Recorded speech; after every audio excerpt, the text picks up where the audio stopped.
Hello ನಮಸ್ಕಾರ. ನಾವಿವತ್ತು ನೋಡ್ಕೊಳ್ತಿರೋ movie name ಬಂದ್ಬಿಟ್ಟು ಪುಷ್ಪ 2 ಅಂತ. ಇದು ರಿಲೀಸ್ ಆಗಿ 4 ದಿನ ಅಷ್ಟೇ ಆಗಿದೆ. ನಾವಿವತ್ತು ಅನಾಲಿಸಿಸ್ ಅಂದರೆ ಎಕ್ಸ್ಪ್ಲನೇಷನನ್ನು ಮಾಡಲು ಹೊರಟಿದ್ದೇವೆ. ಬನ್ನಿ ನೋಡ್ಕೊಂಬರೋಣ. ಇನ್ನೂ ನಮ್ಮ ಚಾನಲ್ನ ಯಾರು ಸಬ್ಸ್ಕ್ರೈಬ್ ಮಾಡ್ಕೊಂಡಿಲ್ಲ ಸಬ್ಸ್ಕ್ರೈಬ್ ಮಾಡ್ಕೊಂಬಿಡಿ. ಹಾಗೆ ಪಕ್ಕದಲ್ಲಿರೋ ಬೆಲ್ ಐಕನ್ನು ಪ್ರೆಸ್ ಮಾಡಿಬಿಡಿ ಪ್ಲೀಸ್. ಬನ್ನಿ ನಾವಿವತ್ತು ಪುಷ್ಪ 2 ನೋಡ್ಕೊಂಬರೋಣ. ನಮಗೆ ಈ ಮೂವಿಲಿ ಮೊದಲು ಒಂದು ಶಿಪ್ಪನ್ನು ತೋರಿಸ್ತಾರೆ. ಆ ಶಿಪ್ಪು ಸುಮಾರು ಕಂಟೈನರ್ಗಳನ್ನ ಎತ್ಕೊಂಡು ಜಪಾನ್ಗೆ ಹೋಗ್ತಾ ಇರುತ್ತೆ. ಅಲ್ಲಿ ಹೋಗಾದ್ಮೇಲೆ ಒಂದು ಕ್ರೈನ್ ಬಂದು ಅವನ್ನೆಲ್ಲ ಪೋರ್ಟ್ಗೆ ಇಂಪೋರ್ಟ್ ಮಾಡ್ಕೊಳುತ್ತೆ. ಅದಾದಮೇಲೆ ಪೋರ್ಟ್ ಮಾಡ್ತಾ ಮೂವಿಲಿ ಮೊದಲು ನಮಗೆ ಒಂದು ಶಿಪ್ಪನ್ನು ತೋರಿಸ್ತಾರೆ. ಆ ಶಿಪ್ಪು ಸುಮಾರು ಕಂಟೈನರ್ಗಳನ್ನ ಎತ್ಕೊಂಡು ಜಪಾನ್ಗೆ ಹೋಗ್ತಾ ಇರುತ್ತೆ. ಜಪಾನಿಗೆ ಹೋಗಾದ್ಮೇಲೆ ಒಂದು ಕ್ರೈನ್ ಬಂದು ಆ ಕಂಟೈನರ್ಗಳನ್ನೆಲ್ಲ ಇಂಪೋರ್ಟ್ ಮಾಡ್ಕೊತಾ ಇರಬೇಕಾದ್ರೆ ಒಂದು ಕಂಟೈನರ್ ಬೈ ಮಿಸ್ಟೇಕಾಗಿ ಬಿದ್ದೋಗುತ್ತೆ. ಆ ಬಿದ್ದೋಗುತ್ತಲ್ಲ, ಆ ಬಿದ್ದೋದ್ರ ಒಳಗೆ ಗಂಧದ ಮರ ಇರುತ್ತೆ. ಅದರೊಳಗೆ ಪುಷ್ಪನೂ ಇರ್ತಾನೆ. ಬಂದು ಪುಷ್ಪನ ನೀನು ಎಲ್ಲಿಂದ ಬಂದಿದ್ದೀಯಾ ಅಂತ ಕೇಳ್ತಾನೆ. ಆದರೆ ಪುಷ್ಪ ಮಾತೇ ಆಡೋದಿಲ್ಲ. ಅವಾಗ ಅಲ್ಲೇ ಇದ್ದಂಥ ಒಬ್ಬ ಡ್ರೈವರ್ನ ಕರೆದು ಕೇಳು ಅವನು ಯಾರು ಅಂತ ಹೇಳ್ತಾನೆ ಅವ್ರ ಭಾಷೆಯಲ್ಲಿ. ಆವಾಗ ಅವನು ಕೇಳ್ತಾನೆ, ಯಾರಯ್ಯ ನೀನು, ಯಾವ ಊರಿಂದ ಬಂದಿದ್ದೀಯಾ ಅಂತ ಹೇಳ್ತಾನೆ. ಆವಾಗ ಅವನು ಏನೂ ಮಾತಾಡೋದಿಲ್ಲ. ಪುಷ್ಪನಿಂದ ಒಂದು ನೋಟು ಕೆಳಗಡೆ ಬೀಳುತ್ತೆ.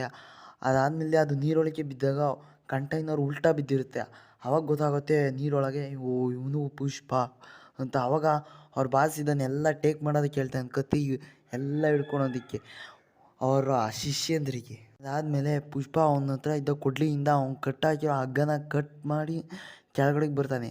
ಅದಾದಮೇಲೆ ಒಂದು ಮಾಸ್ ಫೈಟ್ ನಡೆಯುತ್ತೆ. ಅದರಲ್ಲಿ ಹೇಳ್ತಾನೆ, ಆ ಫೈಟ್ ಆದಮೇಲೆ ಡೈರೆಕ್ಟ್ ನಮ್ಮ ಕರ್ನಾಟಕಕ್ಕೆ ಬರುತ್ತೆ.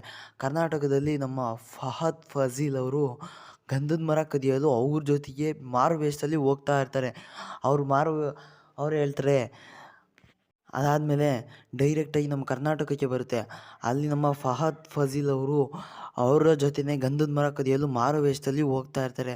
ಅಲ್ಲಿದ್ದಂಥ ಜನ ನಮ್ಮ ಶೇಖಾವತ್ ಸರ್ನ ತುಂಬಾ ಆಡ್ಕೊತಾ ಇರ್ತಾರೆ. ನಮ್ಮ ಶೇಖಾವತ್ ಸರ್ ಗುಂಡು ಪೊಲೀಸು ನಮ್ಮ ಪುಷ್ಪಣ್ಣ ಬಟ್ಟೆ ಬಿಚ್ಚಿ ಓಡಿಸಿದಂತೆ ನಮ್ಮ ಶೇಖಾವತ್ ಸರ್ನ ಅಂತ ತುಂಬ ಗೇಲಿ ಮಾಡ್ತಾಯಿರ್ತಾರೆ. ಅದಾದಮೇಲೆ ಡೈರೆಕ್ಟ್ ಕಾಡೊಳಗೆ ಹೋಗ್ತಾರೆ ಗಂಧದ ಮರ ಕದಿಯಲು. ಗಂಧದ ಮರ ಎಲ್ಲ ಸಾಗಿಸ್ತಾ ಇರ್ತಾರೆ. ಎಲ್ಲ ಸಾಗಿಸ್ತಾ ಇರುತ್ತೆ. ನಮ್ಮ ಶೇಖಾವತ್ ಸರ್ ತಂದು ತೂಕಕ್ಕೆ ಹಾಕ್ತಾರೆ. ಅದಾದಮೇಲೆ ಸೀನ್ ಕಟ್ಟಾಗಿ ಶ್ರೀವಲ್ಲಿ ಸೀದಾ ದೇವಸ್ಥಾನಕ್ಕೆ ಒಂದು ದೊಡ್ಡದು ಪಂಚಾವಜ್ರ ಜೋಡಿಸಿರುವಂಥ ಕಿರೀಟನ ತಗೊಂಡೋಗ್ತಾ ಇರ್ತಾಳೆ. ತಗೊಂಡೋಗಿ ಅಲ್ಲಿ ಇಡ್ತಾರೆ.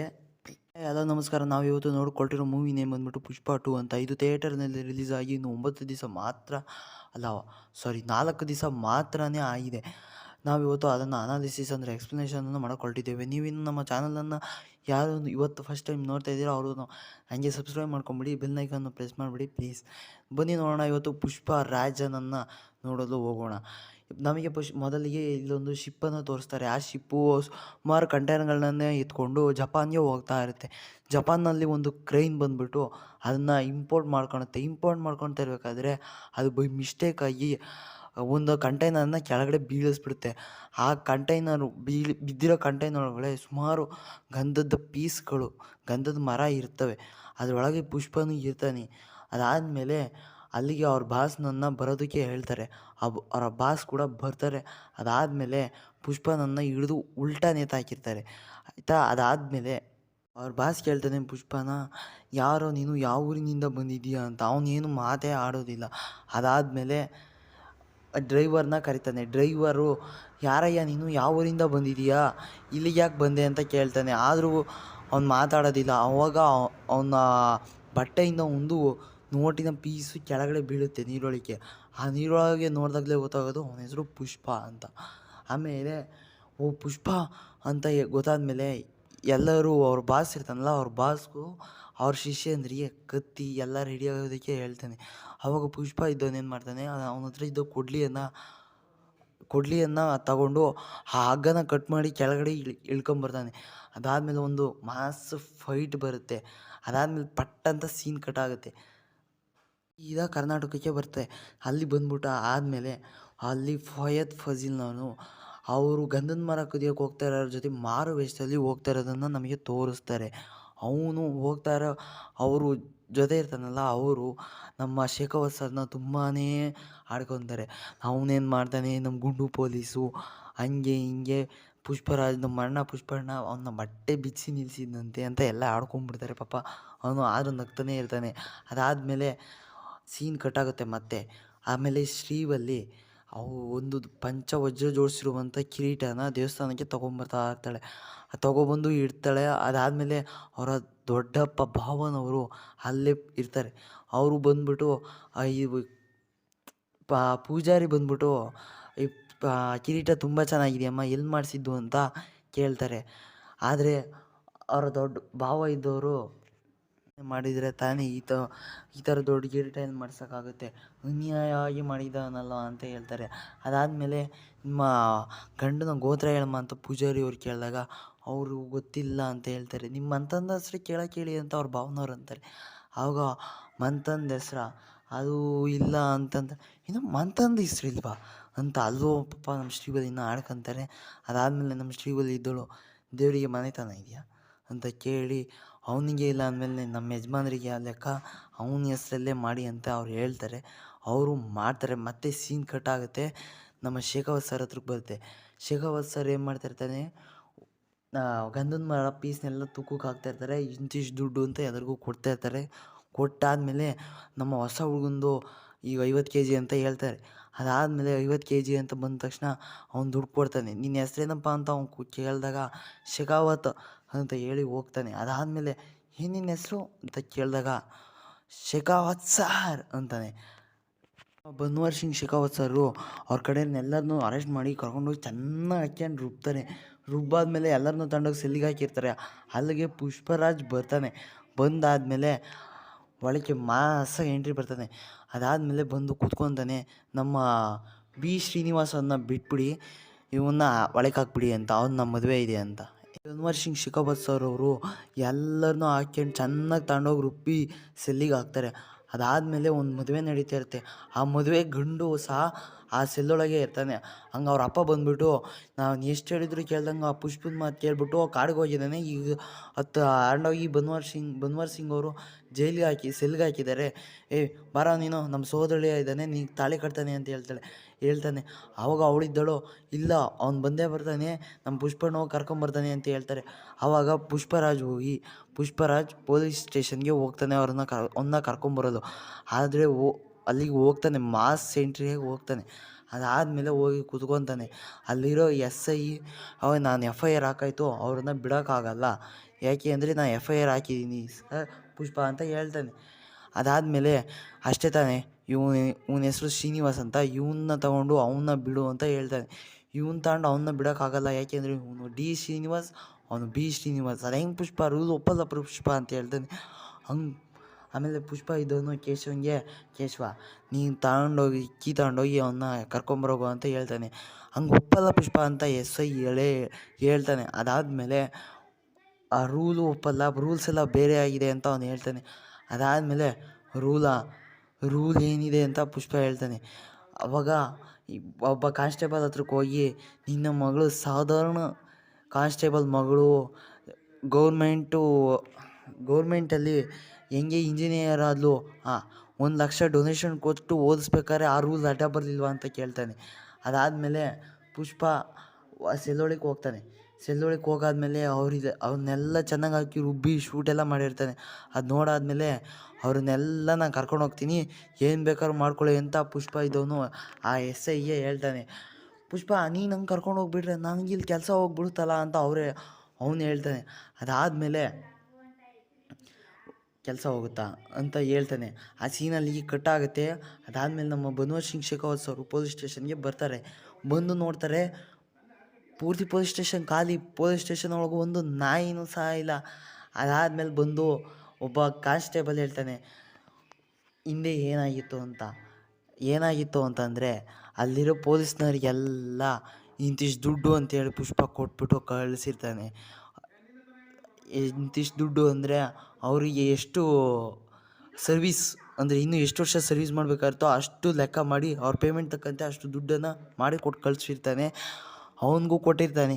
ಅವನು ಹಿಂಗೆ ವರದಿ ಕೊಟ್ಟಾದಮೇಲೆ ಅವನು ಹೋಗ್ತಾನೆ. ಅದಾದಮೇಲೆ ಒಂದು ಸಾಂಗ್ ಇದೆ. ಪುಷ್ಪ ಪುಷ್ಪ ಪುಷ್ಪ ಪುಷ್ಪ ಪುಷ್ಪರಾಜ್.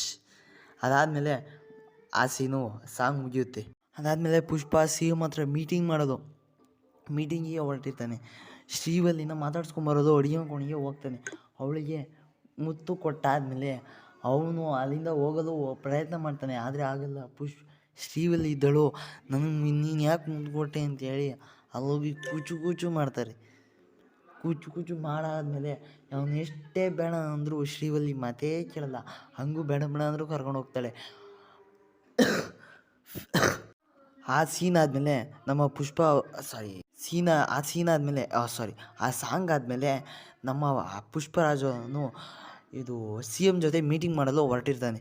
ಅವನು ಮೀಟಿಂಗ್ ಹೋಗೋಕ್ಕಿಂತ ಮುಂಚೆ ನಮ್ಮ ಶ್ರೀವಲ್ಲಿನ ಮಾತಾಡ್ಸ್ಕೊಂಬರಲು ಅಡುಗೆ ಕೋಣೆಗೆ ಹೋಗ್ತಾನೆ. ಪಾಪ ಅವಳು ಅಡುಗೆ ಮಾಡ್ತಾ ಇರ್ತಾಳೆ. ಅದಾದಮೇಲೆ ಶ್ರೀವಲ್ಲಿಗೆ ನಾನು ಸಿ ಎಮ್ ಜೊತೆ ಮೀಟಿಂಗಿಗೆ ಹೊರಟಿದ್ದೀನಿ, ಬರೋದು ಸ್ವಲ್ಪ ಲೇಟ್ ಆಗುತ್ತೆ ಅಂತ ಹೇಳ್ತಾನೆ. ಅದಾದಮೇಲೆ ಶ್ರೀವಲ್ಲಿ ಇದ್ದಳು, ಸಿ ಎಮ್ ಜೊತೆ ಒಂದು ಫೋಟೋ ತೆಗೆಸ್ಕೊಂಬ ಹಾಲಲ್ಲಿ ನೇತಾಕೋಣ ಅಂತ. ಅದಾದಮೇಲೆ ಶ್ರೀವಲ್ಲಿಗೆ ಒಂದು ಉಮ್ಮ ಕೊಟ್ಟು ಅವನು ಹೊರಡ್ತಾನೆ.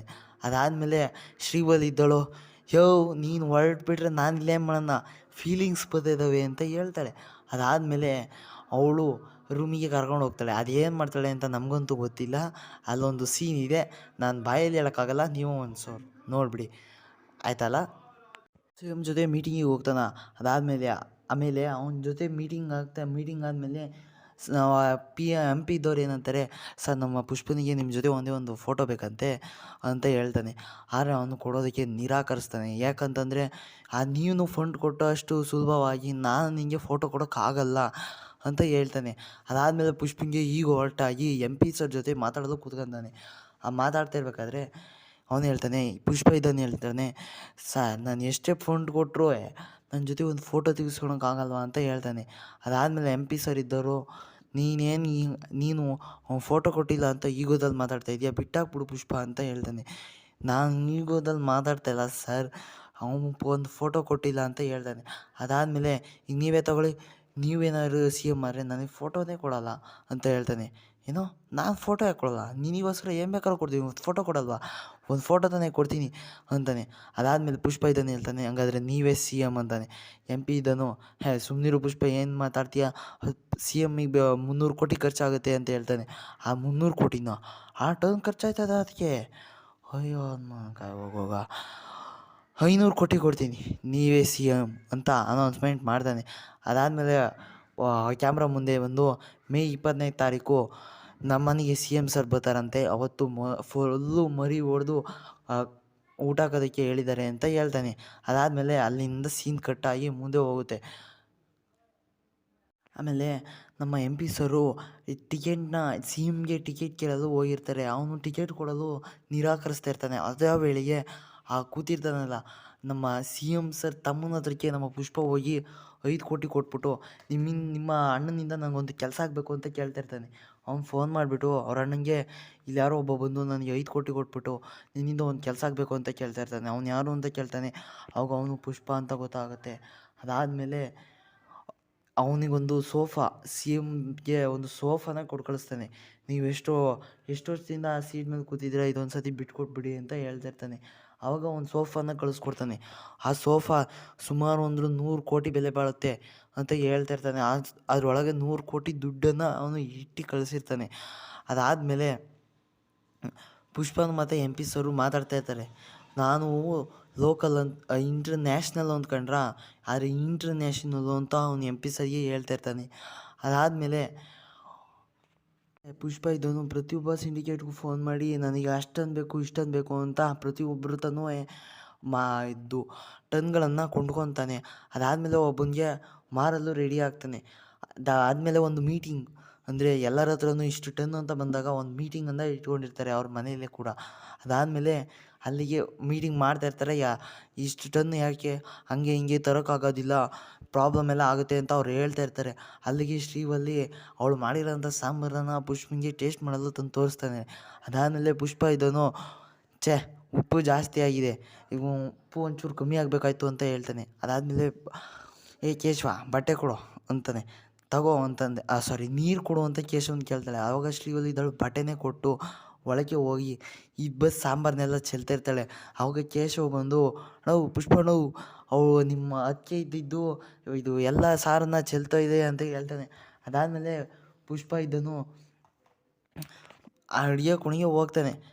ಫ್ಯಾಮಿಲಿ ಮ್ಯಾಟ್ರು ಅಂತ ಹೇಳ್ಬಿಟ್ಟು ಒಳಗೆ ಹೋಗ್ತಾನೆ. ಅದಾದಮೇಲೆ ಅಲ್ಲಿದ್ದ ಕೂತಿದ್ದ ಸಿಂಡಿಕೇಟ್ಗಳೆಲ್ಲ ಎಂಥ ಪುಷ್ಪರಾಜ ಅದೂ ಹೆಂಡ್ತಿಗೆ ಉಪ್ಪು ಜಾಸ್ತಿ ಆಗಿದೆ ಸಾಂಬಾರಿಗೆ ಅಂತ ಹೇಳ್ಬಾರ್ದು ಅಂತ ಮಾತಾಡ್ಕೊತಿರ್ತಾರೆ.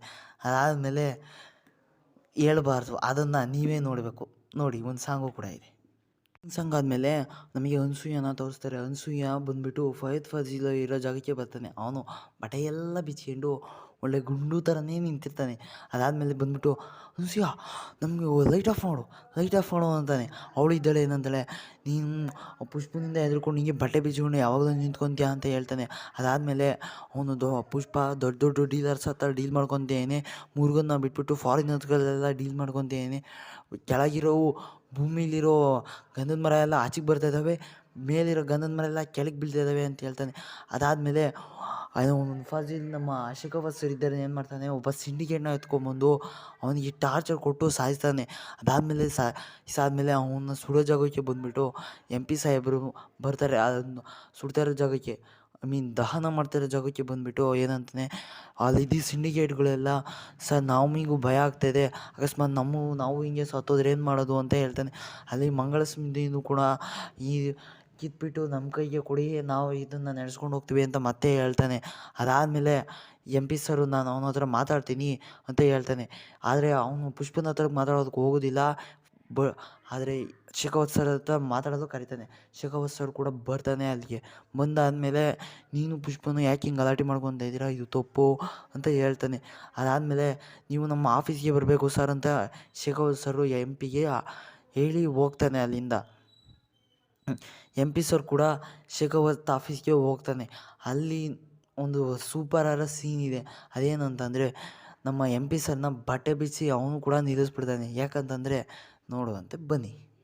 MP ಇದ್ದಾನೆ ಏನಂತಾನೆ, ನಿಂದು ಅವನು ಏನಪ್ಪ ಗಲಾಟೆ, ಇಬ್ಬರು ಯಾಕೆ ಅನ್ಸರ್ಸ್ಕೊಂಡು ಹೋಗ್ಬಾರ್ದು ಅಂತ MP ಸರು ಶೇಖಾವತ್ಗೆ ಹೇಳ್ತಾನೆ. ಆದರೆ ಶೇಖಾವತ್ ಇದ್ದಾನೆ ಏನಂತಾನೆ, ಅವನು ಪುಷ್ಪ ನನಗೆ ಬಟ್ಟೆ ಬಿಸಿದ್ದಾನೆ, ಅವನು ನನ್ನನ್ನು ಇದು ಮಾಡಬೇಕಾ ಅಂತ ಹೇಳ್ತಾನೆ. ಅದಕ್ಕೆ ಈಗ ನಾನು ನೀನು ಇಬ್ಬರೇ ಇದ್ದೀವಿ, ನೀನು ಕೂಡ ಬಟ್ಟೆ ಬಿಚ್ಚು ಅಂತ MP ಸರಿಗೆ ಹೇಳ್ತಾನೆ. ಆದರೆ ಅವನು ಆ ಕಡೆ ಈ ಕಡೆ ನೋಡಿಬಿಟ್ಟು ನಾವಿಬ್ಬರೇ ಇರೋದು, ಬಟ್ಟೆ ಬಿಚ್ಚು ನೋಡೋಣ ಅಂತ ಹೇಳ್ತಾನೆ. ಆದರೆ ಅವನು MP ಸರು ಎದ್ದು ಹಚ್ಚಿಗೆ ಹೋಗಂಗೆ ಹೋಗ್ತಾನೆ. ಆಮೇಲೆ ಬಾಗ್ಲು ಹಾಕ್ಬಿಟ್ಟು ಬಂದುಬಿಟ್ಟು ಬಟ್ಟೆ ಎಲ್ಲ ಬಿಚ್ಕೊಂಡು ನಿಂತ್ಕೊತಾನೆ. ಅದಾದಮೇಲೆ ನನಗೂ ಕೂಡ ಹಿಂಗೇ ಇರುತ್ತೆ, ಪುಷ್ಪನ ಕೂಡ ನನಗೂ ಹಿಂಗೆ ಬಟ್ಟೆ ಬಿಚ್ಚಿದ್ದಾನೆ ಅಂತ ಹೇಳ್ತಾನೆ. ಆದರೆ ನೀನು ಎಷ್ಟು ಮುಖ್ಯನೋ ಅವನು ಅಷ್ಟೇ ಮುಖ್ಯ ಅಂತ MP ಸರು ಶೇಖಾವತ್ ಸರ್ಗೆ ಹೇಳ್ತಾನೆ. ಅಲ್ಲಿಗೆ ನಮ್ಮ SP ಅಸಿಸ್ಟೆಂಟ್ ಅಂದರೆ ಅವನ ಹೆಸರೇನೋ ಮರ್ತ್ಬಿಟ್ಟೆ, ಒಟ್ಟಿಗೆ ಅವ್ನು ಬರ್ತಾನೆ. ಅದಾದಮೇಲೆ ಶೇಖಾವತ್ ಸರ್ಗೆ ಸರ್ ಏನಿದು ಅಂತ ಕೇಳ್ತಾನೆ. ನಮ್ಮ ಪುಷ್ಪ ಇದ್ದಾನಲ್ಲ ಅವನು ನಮ್ಮ MP ಸರ್ಗೂ ಕೂಡ ಬಟ್ಟೆ ಬಿಚ್ಚಿದ್ದಾನೆ ಅಂತ ಹೇಳ್ತಾನೆ. ಆದರೆ ಅದೆಲ್ಲ ಮ್ಯಾಟ್ರು, ಈಗ ನಾನು ಅವನು ಒಂದಾಗದ ಮ್ಯಾಟ್ರು ಅಂತ ಹೇಳ್ತಾನೆ. ಅದಾದಮೇಲೆ ಇನ್ನು ಮುಂದಿನ ಒಂಚೂರು ಕಂಟಿನ್ಯೂ ಮಾಡೋಣ ಅಂತಂದರೆ, ಮಾಡೋದಕ್ಕಿಂತ ಮುಂಚೆ ನಮ್ಮ ಟೆಲಿಗ್ರಾಮ್ ಗ್ರೂಪಿಗೆ ಇನ್ನೂ ಯಾರು ಜಾಯ್ನ್ ಆಗಿಲ್ಲ ಅವರೆಲ್ಲ ಜಾಯ್ನ್ ಆಗಿಬಿಡಿ. ಯಾಕಂದರೆ ಒಳ್ಳೊಳ್ಳೆ movie, mass and class emotional movie ಕೂಡ ಬರುತ್ತೆ. ಓಕೆನಾ, ಬನ್ನಿ. ಅದಾದಮೇಲೆ ಏನಾಯಿತು ಅಂತ ನೋಡೋಣ. ಅದಾದಮೇಲೆ ನಮ್ಮ MP ಸರ್ ಅವರು ನಮ್ಮ ಶೇಖಾವತ್ ಸರ್ಗೆ ಪುಷ್ಪನ ಹತ್ರ ಸಾರಿ ಕೇಳೋಕ್ಕೆ ಇದು ಮಾಡಿ ಒಂದು ಪಾರ್ಟಿನ ಅರೇಂಜ್ ಮಾಡಿರ್ತಾರೆ. ಅದಕ್ಕಿಂತ ಪಾರ್ಟಿಗೆ ಹೋಗೋಕ್ಕಿಂತ ಮುಂಚೆ ಪುಷ್ಪ ತುಂಬಾ ಟೆನ್ಸ್ ಆಗಿರ್ತಾನೆ, ಕೇಳೋಣ ಬೇಡವೋ ಅಂತ. ಅಲ್ಲಿ ನಮ್ಮ ಕೊಂಡಾರೆಡ್ಡಿ ಬಂದು ಕೊಂಡಾರೆಡ್ಡಿ ತಮ್ಮ ಬಂದು ಏನಂತಾನೆ, ಪುಷ್ಪ ಸಾರಿ ಕೇಳ್ಬಿಡು ಅತ್ಲಾಗ ಹೋಗಲಿ ಅಂತ ಹೇಳ್ತಾನೆ.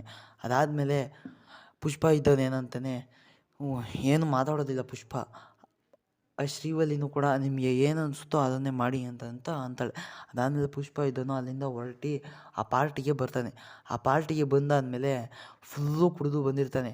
ಅವನು ನಿಂತ್ಕೊಳ್ಳೋಕೆ ಸಹ ಆಗ್ತಾಯಿರಲ್ಲ, ಬರ್ತಾನೆ, ಬಂದು ಕುತ್ಕೊತಾನೆ. ಶೇಖಾವತ್ ಸರ್ ಅಂತ ಹೇಳ್ತಾ ಇರ್ತಾನೆ. ನಮ್ಮ ಫಾಜು ಎಷ್ಟು ಮುದ್ದಾಗಿ ಕಾಣಿಸ್ಕೊತಾರೆ ಅಂತಂದರೆ ನೀವು ನೋಡ್ಬೇಕು ಅದನ್ನು.